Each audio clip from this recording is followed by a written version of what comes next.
To this third and final day of my three-day visit to New Delhi. I'm very happy to see you all again. It's been a pleasure to come and spend time with you and to share with you the benefits one gets if one is lucky to be found by a perfect living master. As I've said earlier, a perfect living master is an ordinary person like ourselves. He is born like us, dies like us, falls sick like us, eats his food like us, wears clothes like us. No change in life. He is exactly like us. He is born with the same kind of pralabdha, same destiny like us, lives his life exactly according to his destiny like us. Therefore, the difference between a perfect living master and ourselves is simply in the knowledge he has, in the awareness he has. He has opened his inner eyes, he has opened his inner mind, he's opened his soul, he's opened his vision of the true home. By doing that, he is constantly aware of all levels of creation and the nature and truth about the Creator. He has not known by meditation at one time somewhere and has come to tell us. Once he knows all that, he knows all the time, 24/7. So even when we meet him in personal life, we are meeting somebody who the only difference between that person and ourselves is he is fully aware of everything which we are trying to gain by meditation, gain by various methods of journey on spiritual journey to find out. He does not come here to teach anybody. There are lots of teachers, thousands of teachers in this world. Perfect living masters are very rare. According to great master, even in the Kali Yuga Iron Age, the number has not crossed the 4 fingers of the 2 hand, namely not more than 8. So that's a very small number for such a large population on a planet with so many seekers. But teachers come to teach us how to meditate. Masters, perfect living masters, do not come to teach us how to meditate. They come into our life when we are ready to go back home, to our true home. When we are ready, they appear. This arrangement was not made by them. This arrangement was made by our own souls, our own Atma. We did not want to come and be caught up in all this Maya, this illusion that looks like reality today. We wanted to just have an experience, an adventure, something different from what we were having in our true home. Our true home has no opposites. It only has bliss and joy, and we have a kind of state in which we are love, we are knowledge, we are everything that you can think of plus side. There is no minus side. But the nature of consciousness, which is the nature of our Creator, is that we want to be conscious of something which we appreciate to be conscious of. Appreciation of what we have is a built-in nature of consciousness. When we want to appreciate something more than we normally do, we see the opposite of that and come back, we appreciate more. People who have never seen poverty can never appreciate what riches is. If they have seen poverty, they become rich, they understand and appreciate the riches far more. That is why this world of duality operates on the pairs of opposites. Everything that you experience here is experienced because its opposite exists. Supposing there was no opposite, you won't even know it exists. Let me give an example. We have seen darkness and we have seen light. Supposing a certain amount of light was always there, whether you open your eyes, close your eyes, no matter what, a certain amount of light was always there, we would never have seen that light. Because there was no way to know it as light. Darkness made the light light. That is why our appreciation of experiences is based upon the experience of the opposite. If we have never had pain, we don't understand pleasure. If we never had pleasure, we don't understand what pain is. All these are opposites.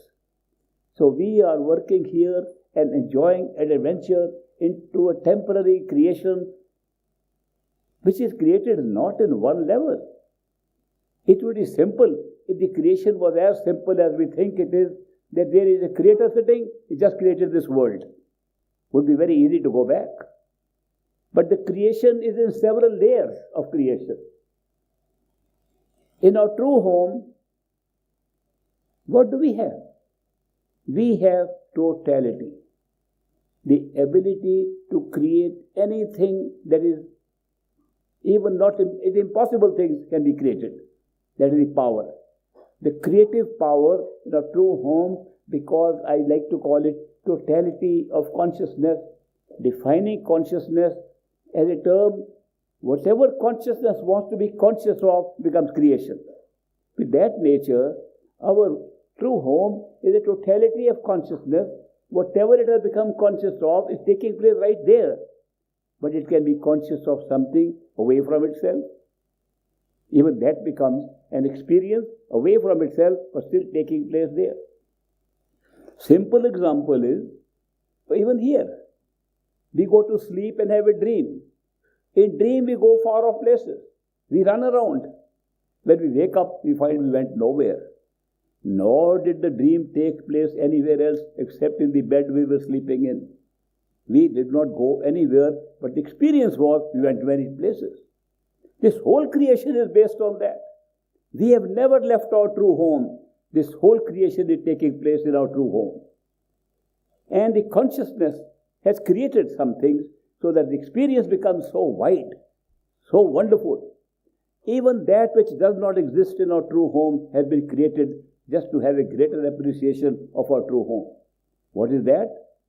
A world of duality, pairs of opposites has been created.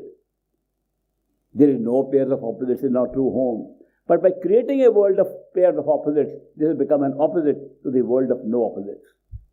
Just by the power of consciousness, we have generated something that did not even exist, but it makes our appreciation of our true home far better.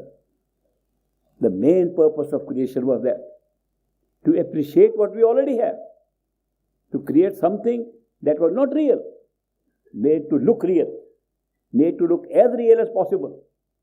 So all these levels of creation have been made to look real. Not only made to look real, to experience as real. How was that done? Very simple. These different levels of experiences, which we now call the physical experience, the astral experience, the causal experience, the spiritual experience. These four levels of experiences have been created independent of each other. So if you go into one, you are blocked out from the other. If you knew the other, this would not look real. You would know just made up for adventure, for experience. Therefore, by blocking off all others, only making one available at one time, a reality has been created. Not only that, we have placed our instruments of judging what is real within each level. We cannot have access to another level to judge the reality of a different level. For example, we are sitting here in a physical world. We want to know what is real. Is this table real? I look at it. Yes, I can see it. I can touch it. I can hold it. Is a glass of water real? I can see it. I can touch it. Very good tasting water. I tasted it. I can do everything with my five sense perception. And because the sense perceptions are confirming it is real, I say it's real. No other way to find out reality here. Now, do you realize when we go to sleep and we are dreaming, in the dreaming if the same question was put, is this glass real? I will say I can see it, I can touch it, I can traced it, it is real. It will look as real as it is real now. Because I am judging the reality of the object in the dream with the same sense perception, not the wakeful sense perception, the dream sense perception. When I wake up, there was no glass. It was just a dream. Even the sense perceptions were made up just by my mind. Yet I called it real while I was dreaming. Same way we are calling everything real here. There is no other way we are using our judgment to say what is real, what is not, except the use of our five senses.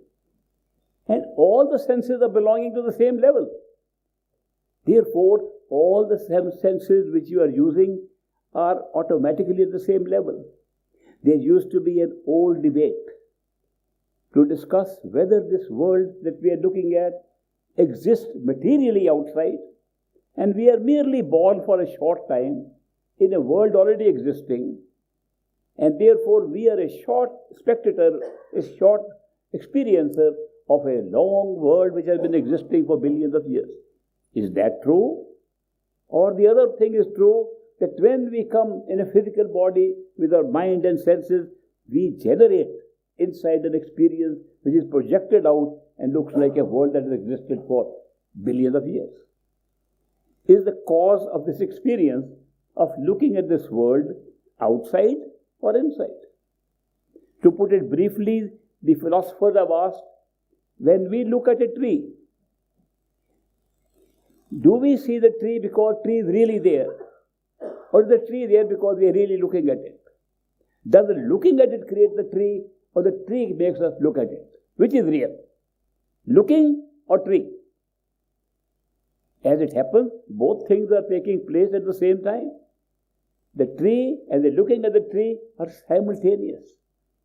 People wanted to say, if one happens earlier than the other, then we can determine which is the cause, which is the effect. And some materialists say, if we don't bring a tree in front of you, how will you see it?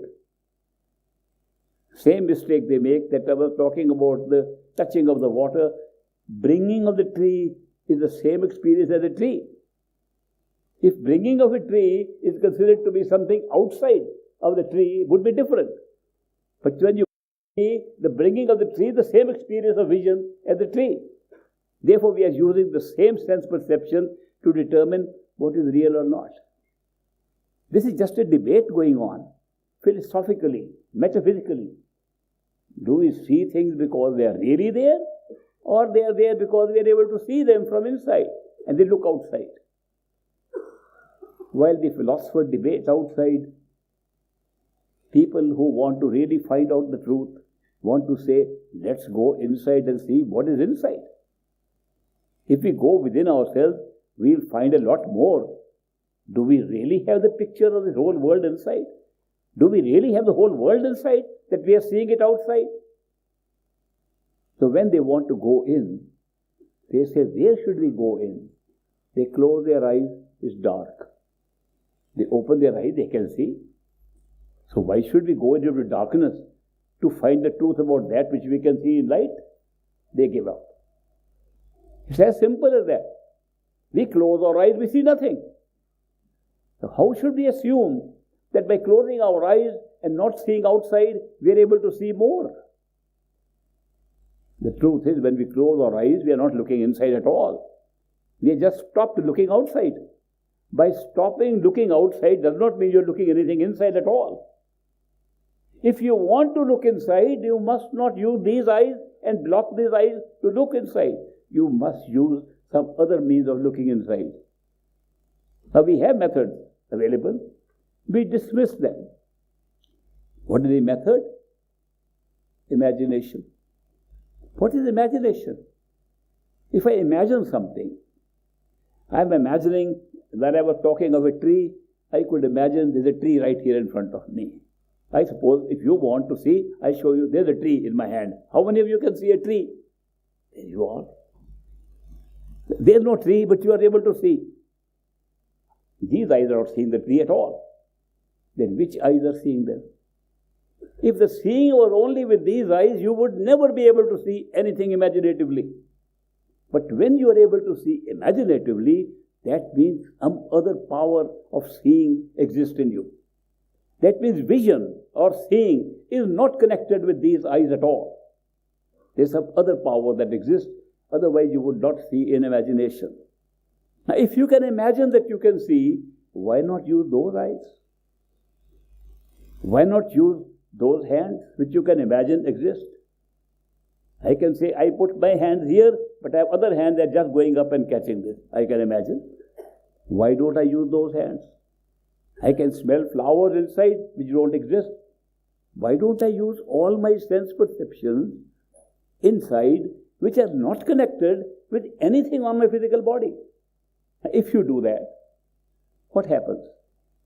You are not making use of these eyes nor of the body, but you are still having an experience. The best way to look inside, what do you have inside, is not to use any of these organs, not to use the body at all, but use your body of imagination. A body which is able to do all sense perceptions, able to have all sense perceptions without use of any physical body at all. You can close your eyes not to stop seeing what is outside, close your eyes to better imagine what's inside. I can imagine, you just imagine the tree in my hand up outside there, I can also imagine it inside. Supposing we close our eyes to block what is outside, and then we imagine something, we can clearly see it. We can clearly hear, we can clearly touch, taste, smell, everything is possible inside. So why not start looking inside with that which is inside, not outside at all? So if we were to close our eyes and imagine we are inside, behind the eyes, somewhere in the body, because that's where we feel, we are thinking from, we are imagining from. If we go to the source of imagination and go back to the head inside and imagine we are there, in a hollow place there, like a nice, wonderful cave. We have gone into a cave, the real cave of meditation lies right here. You close your eyes, a dark cave. Whatever you imagine becomes clear. The light of the thing that creates that vision is not outside light. You will notice it is not even inside light. Supposing I was to imagine with my eyes closed a tree, I see the tree without any light falling on it. I can't see a tree outside here without light falling on it. Can you imagine? How can you see a form, color, shape inside without any light falling on it? The objects that we imagine carry their own illumination and do not need any light to fall upon them to be seen. Similarly, all sense perception that work inside are totally independent from anything outside. Now, if you were to imagine you are inside, what would happen? The more you imagine you are inside, in a meditative state means that you are putting your attention on that. When we meditate on something, we are putting attention on it. They say you meditate on this thing, we are meditating, we are all meditators, but we meditate on things outside. Let us meditate on being that imaginative self inside. What will happen? You will notice that the more activities you do with your inner sense perceptions, that means you have a cup of tea inside, you read a newspaper inside, you walk inside, you do everything inside with your imagination, with these eyes closed and getting removed from the use of any part of the physical body, you do that inside. What will happen? You will gradually become unaware of this body. It's automatic. That's the power of concentration of attention on anything. When you meditate with concentration on anything, you become unaware of other things. That is a great gift. That's the secret of meditation. The ability to put attention on one thing and thereby become unaware of other things is a secret. By putting attention on what you are doing inside, you can become unaware of what is happening outside. You can even become unaware that you have a body. It has happened progressively, but still worthwhile doing it. What happens if that happens, as I mentioned earlier, when you are operating with what you started off as a purely imaginative self, becomes your real self, more real than this body and this self. How can I say it's more real? What is the way to test if something is more real than the other? One is to jump from one level to another. When we have a sleep at night and we have a dream, I see this glass of water in the dream, and I wake up and I see this water glass dream, I say, this is more real than that. What makes me say that? How is this more real than the one I saw in the dream? Any ideas? How we can say, certainly. People say, we want proof of everything. I tell them, please answer me one simple question. When you get up in the morning in the bed, do you ever need proof that you are awake? Has anybody ever asked? Has anybody even tested? Let me pinch myself. Let me see I am real. How do you know you are awake? What is the proof? What is the absolute proof that everybody, every one of us here, everyone, the whole world, when they wake up in the morning, they're sure they've woken up? Why don't they ask for proof? Are we awake or not? What causes that experience to happen which makes them feel that they are awake? I'll tell you the answer. When you wake up, you remember you went to sleep. Period. When you wake up, you don't even open your eyes. You're still in your bed. You are just remembering this is the bed you slept in last night. Absolute proof. Nobody has asked more proof than that. A connection between your being there earlier than your dream makes the dream unreal and that state real. Same thing happens if you were able to withdraw your attention from this body and wake up to the other body by completely ignoring the awareness of this body. What happens? You wake up, you were here much earlier than you ever had the body. Actual experience. The wakefulness makes you feel that you were here longer than you were in the body, therefore that's more real. Same proof. Nobody has ever then asked for proof. How can I be sure it's more real or less real? It's the same proof that you get when you wake up in the morning. Here, you wake up another body, which was there earlier, and you remember when you went into this body, you are sure. When does that awareness come that you were here?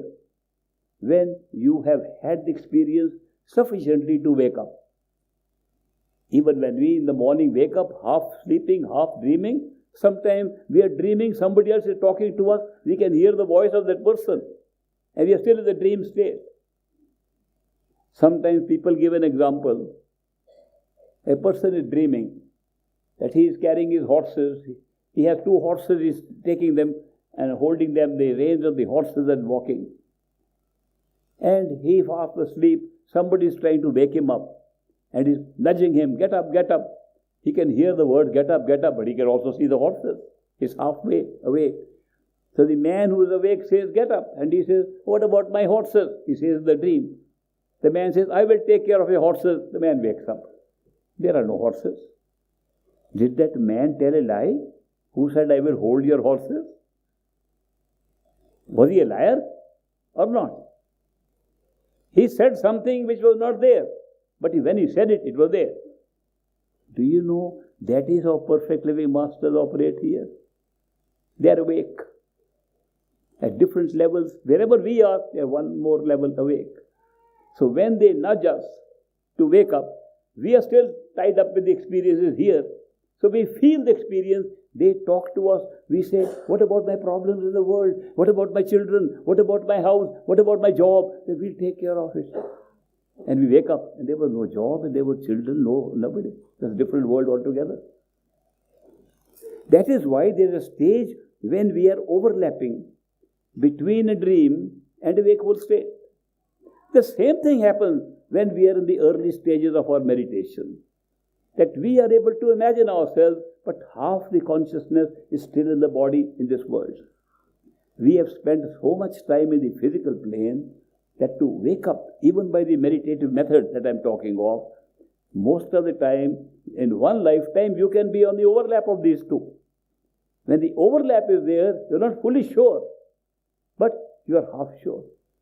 When you wake up fully, you're completely sure. Your complete memory comes back of the time before you were born.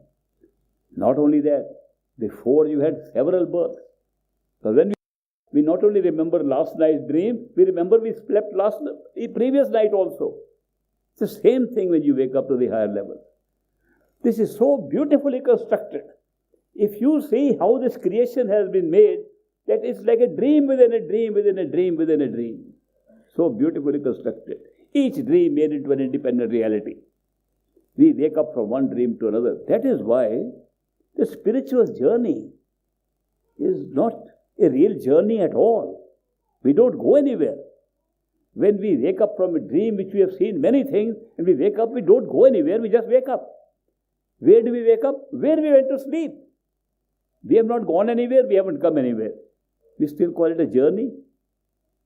Spiritually, to wake up, we call it a journey, spiritual journey. It looks like a journey because we are still journeying within the dream. When we are doing something to wake up from the physical life into an astral life, we are still journeying in the physical life.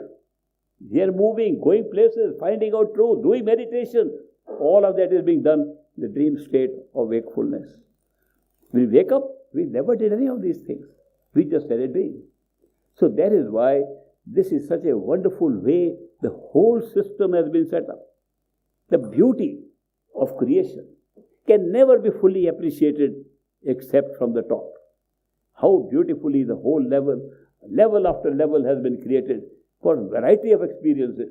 So immense, so wonderful, so detailed, so vast and so microscopic. It's unbelievable how this has been generated. All with the power of consciousness, power of creativity, power that is our true home. That's so wonderful and beautiful.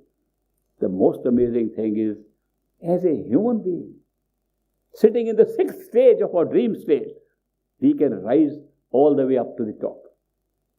Not one level, all the way up we can go. Proper guidance. With proper guidance at this level. Imagine the guidance is being given to us at a dream state, just like the wakeful man says, I will hold your horses. A human being whom we call a perfect living master comes, I will hold your problems and worries here. When you go up, there was no worry at all. Worry was part of the show. There was no problem at all. Problems were all part of the show. This is a great drama going on. It was well scripted. Who scripted it? Who wrote the drama of life? We say maybe God wrote it. Do you know we have separated ourselves from God so far away? Put Him somewhere up, so far away. We have to worship Him without seeing Him. We have to believe in Him without ever knowing where He is and who He is. What kind of game is this? We are worshipping something totally unaware of it. And little things happen here. Oh, there is God here. We make God out of brick, out of stone, out of wood, and we worship them. We want to make something personal, something we can see. The God that we say has created this world is none of those pieces that we make. Where is He? Has anybody seen the ultimate God? Never. Why? I can tell you the answer straight away. Nobody has ever seen God except by becoming God. You cannot see God. If you can see God, God is separate from you. Then God is not total.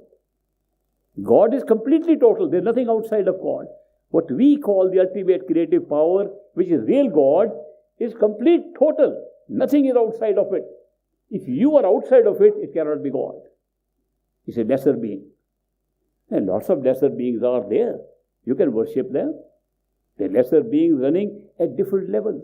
The lesser beings sitting in this world, we worship them as God. We say these masters have come, these gurus have come, they are God in human form. We worship them. We just made up. We're making a person like ourselves and worshipping God. That's not the creative power that we're talking of. We go to the higher level. Yes, there is somebody higher up. We can worship that being. It's just a being. As I told you yesterday, Lord Krishna said to Udo, Brahma that once was creator of this universe is today an ant here. How could a Brahma, the creator, become an ant? How could the creator of this universe follow the law of karma, which is only, we thought, only available here? Not true. Law of karma is available in the physical world. Law of karma is available in the astral world. Law of karma is available in the causal world. The three worlds are controlled by the law of karma.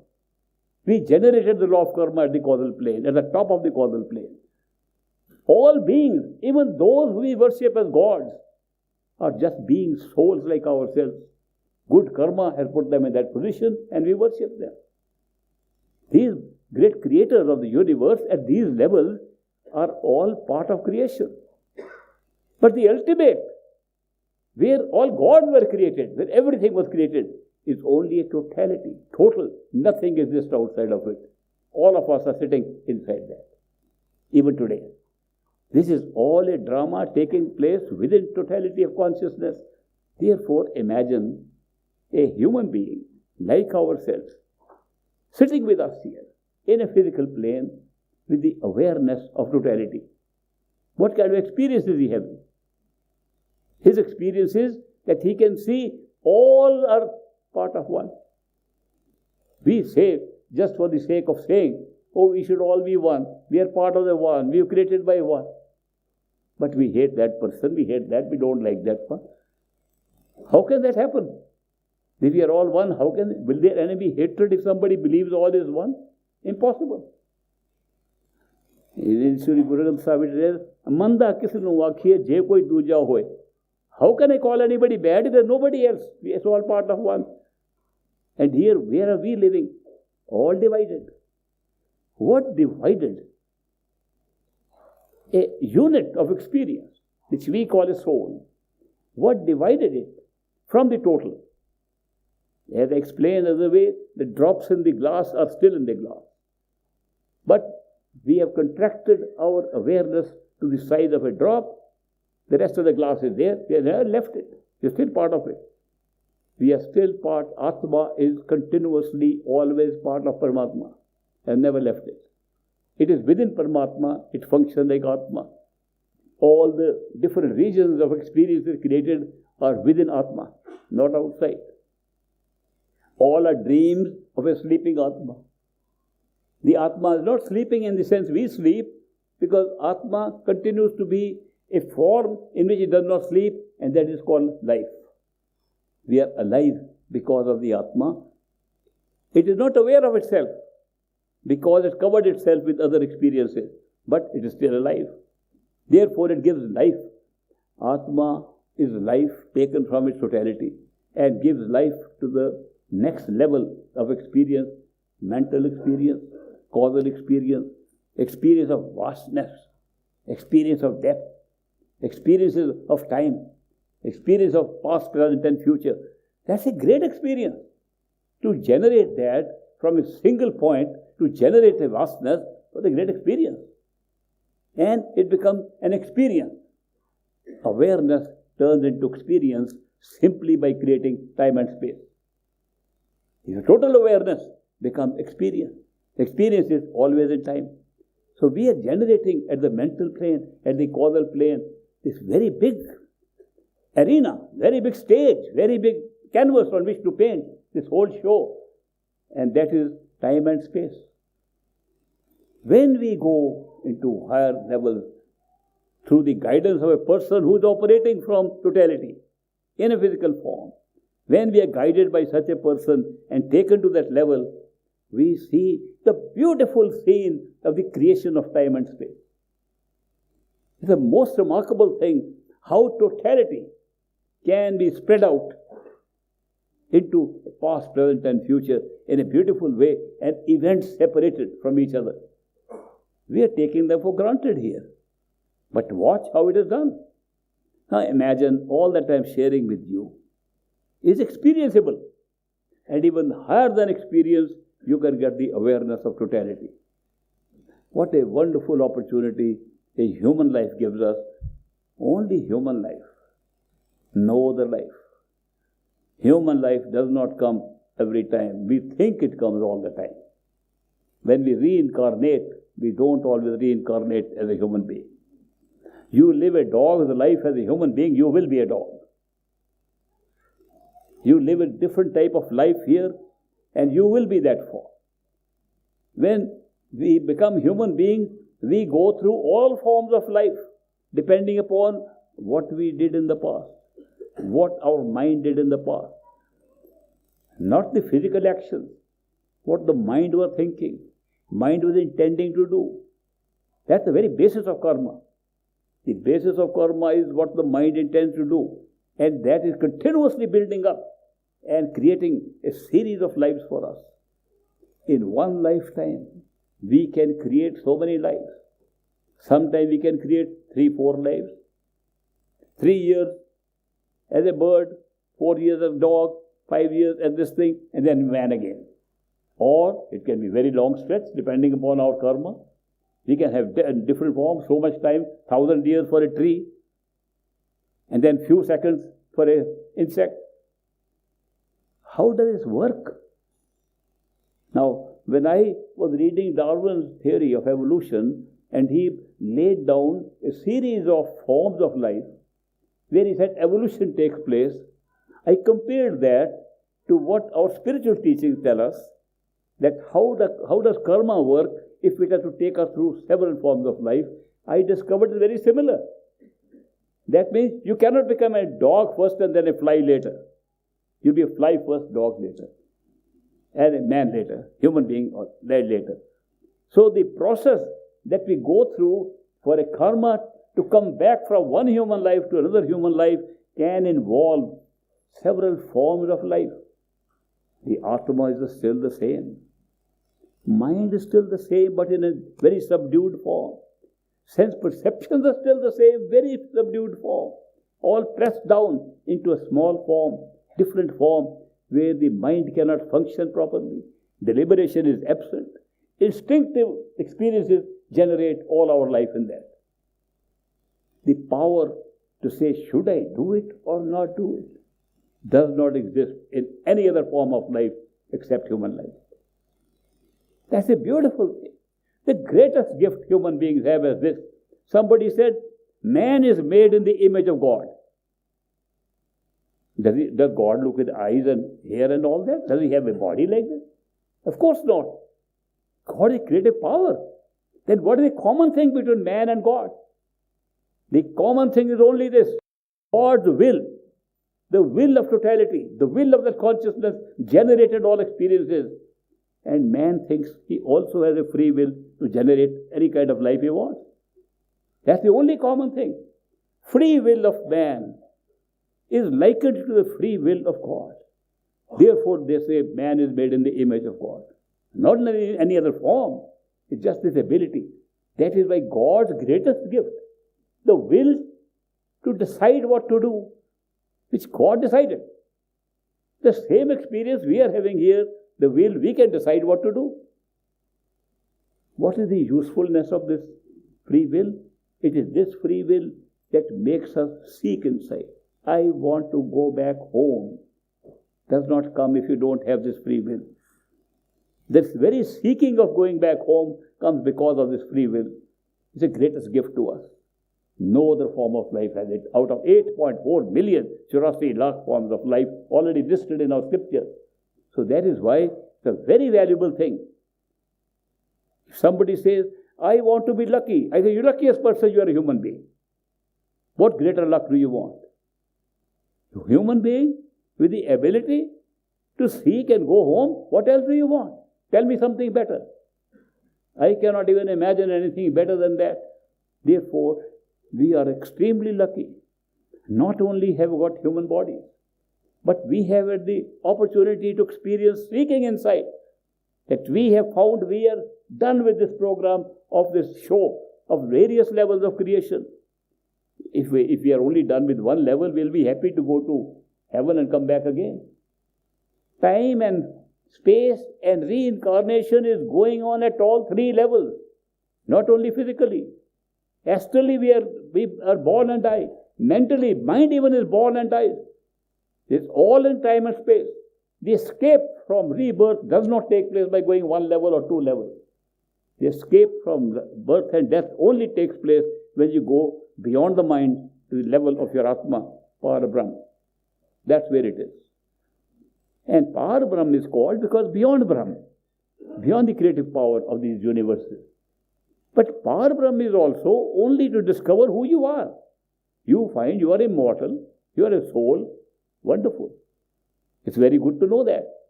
You still haven't reached your true home. You still think we are so many souls, wonderful souls, have a good time.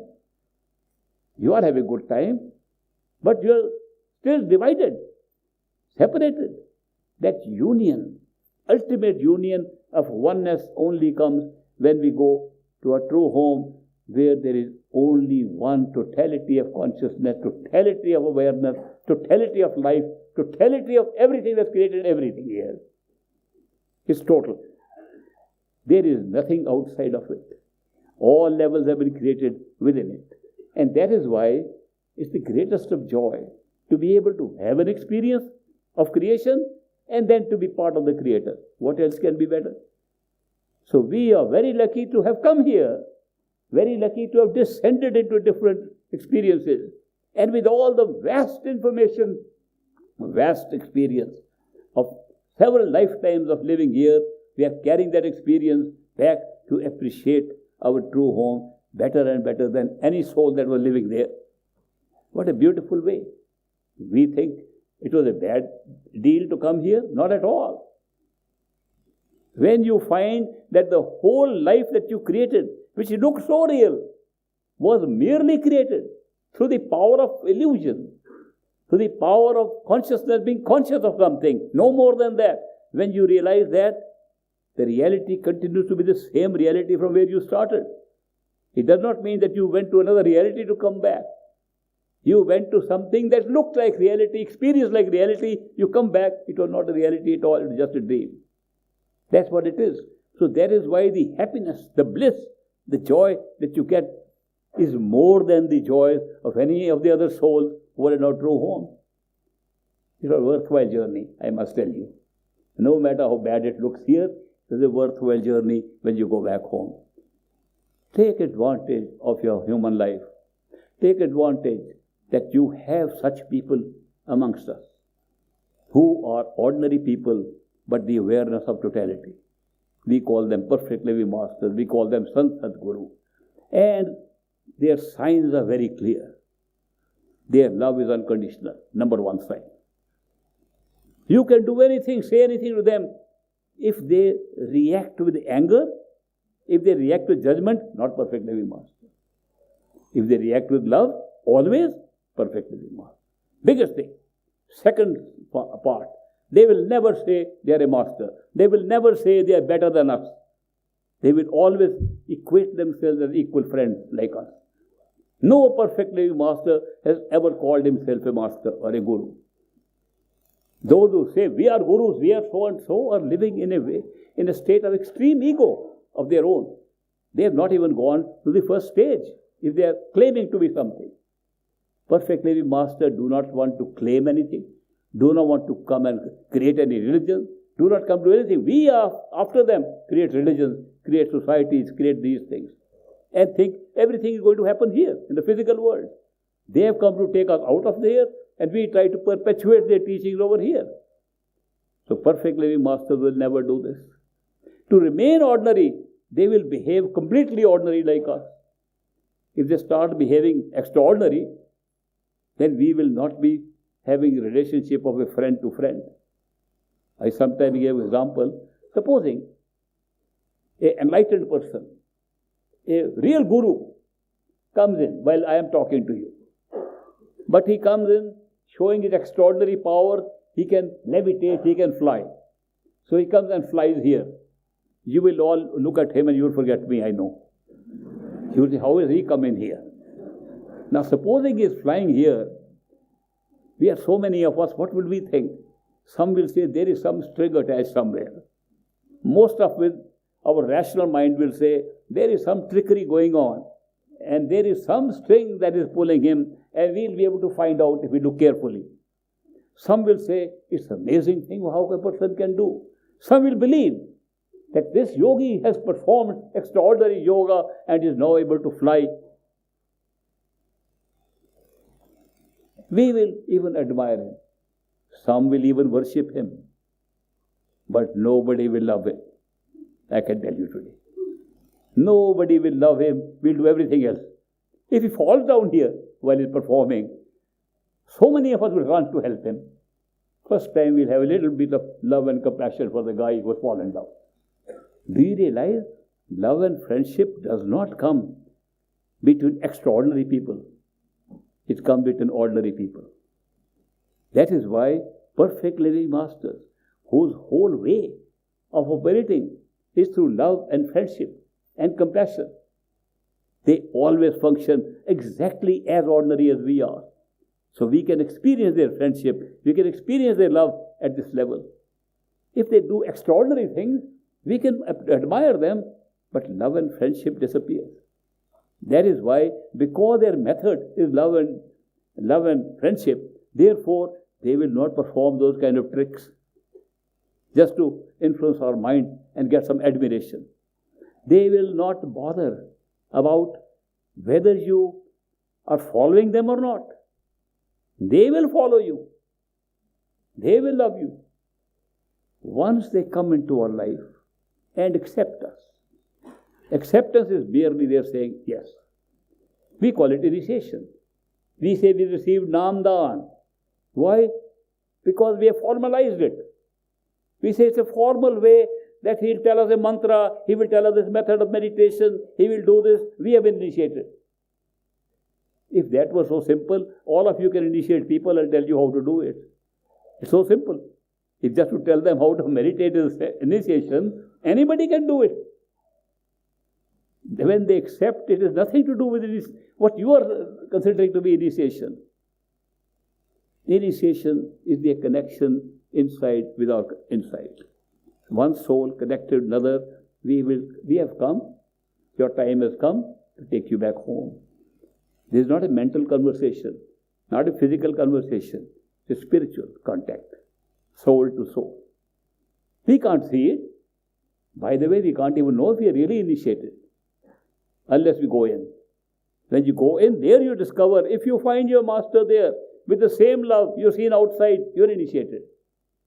If you can't even see the master, then how are you sure you are initiated at all? Therefore, the master must be seen inside, same like outside. Love must be felt. The pull must be felt inside, like it is felt outside, at every level. That's a perfect living master. I remember there was a very poor man, about several miles away from the Dera of Great Master. He had a dream that he saw Great Master. He saw a white beard and he saw a face, and there were some satsangis living in that village.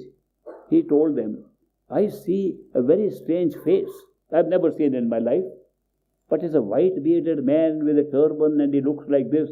They said, must be Great Master. That must be Baba Sawan Singh. He's calling you. He said, then I must go. He was so poor, he could not afford even the ticket for the bus. So he wrapped up a few of his things in a cloth, tied it up, put on his back, and started walking. Took him almost 1 month to walk to the Dera. Every day he would stop, just with little money that he had, just eat something, and in poverty he reached Dera. I remember this so clearly because when he arrived, Great Master had just come out of his house, in front of the door of his house, when this man arrived. And I was just near the Great Master, standing there. This man comes with that bag, all full of dust, all full of dirt on him after travel for so many days. And when he saw Great Master, he had heard about him from the satsangis, but never really seen him. He threw his bag, ran, fell and said, please initiate me. Please give me Namda. And Great Master said, what, once again? That's the first time he's seeing Great Master. And Great Master says, what, once again? Then he quickly said, oh, you mean method of meditation, I will teach you tomorrow. We got shocked. Great Master said, this man was initiated 1 month ago when he was in his village. That's when he saw me. What are we taking initiation to be? Method of meditation? Not at all. It's a connection of the Master with our soul, ready to take us back home. He's come from his home and appeared as a human being to take us back home. Initiation is a direct connection, Master with us.